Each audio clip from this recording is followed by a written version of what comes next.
profesora Yoconda, que le habla la bachiller María Victoria Arabella, cédula de identidad 8050880, tramo 5, trayecto 2, Agustín Codazzi, para completar el envío de mi trabajo de vicio del consentimiento, error de hecho y derecho, dolo, violencia absoluta, compulsiva.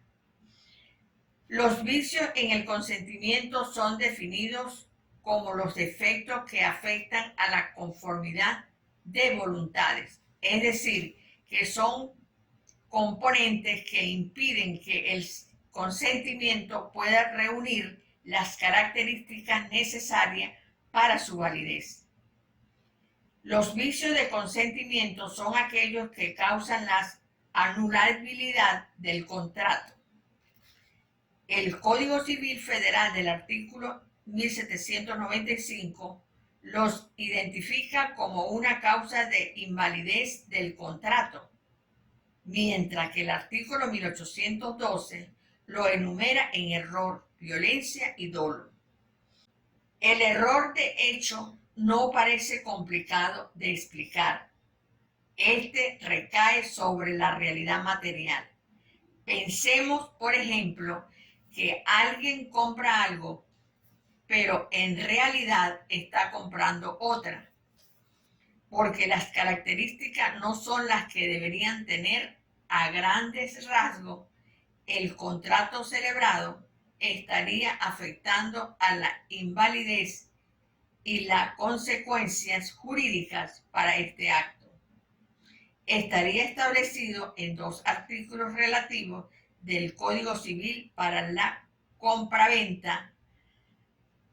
Adicionalmente, el error es un elemento de tipo penal conocido como fraude genérico, por lo que el aprovechar el error de una persona puede incluso llevar a quien lo hace a la cárcel. Pero al hablar de error de hecho y derecho, consiste en creer que se celebra un acto jurídico cuando en realidad se lleva a cabo es otro. Por ejemplo, si alguien quiere rentar una casa y se la hace firmar un contrato de compraventa a plazo, esta persona se encontraría en un error de derecho y por lo tanto el contrato carecería de validez.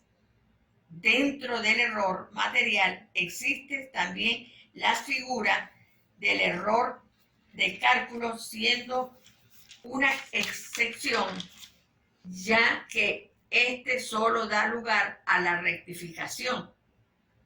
El dolo, sin embargo, guarda estrechas relaciones con el error, pues consiste en cualquier sugestión o artificio que se emplea para inducir a error o mantener en él algunos de los contratantes, según la definen algunas legislaciones civiles locales. En resumen, cualquier acto o omisión que tenga a fomentar la celebración o a eliminar o invalidar los motivos para no celebrar un contrato genera su invalidez.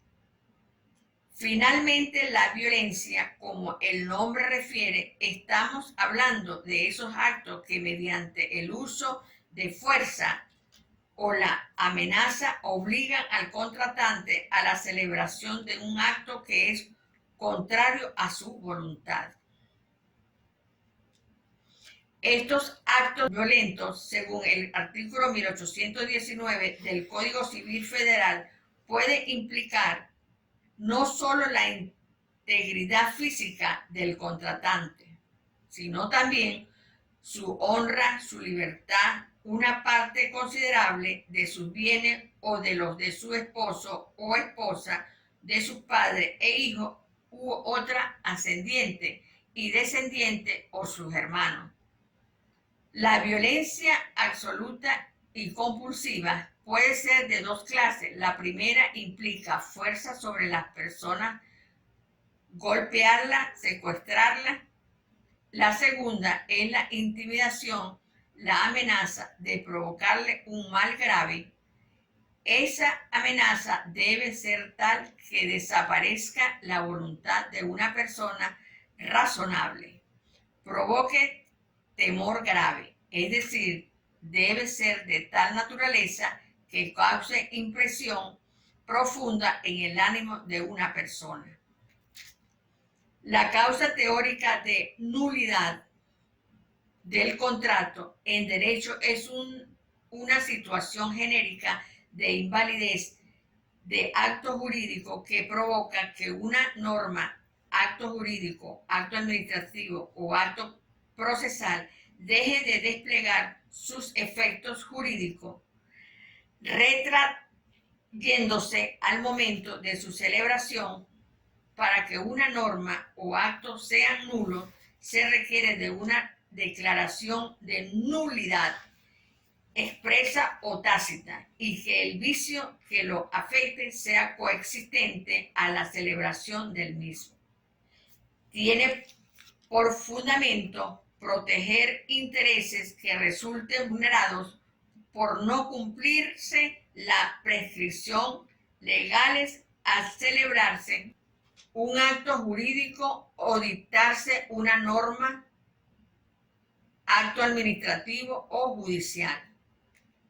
Antes de que se produjera la declaración de nulidad, las normas o actos eran eficaces.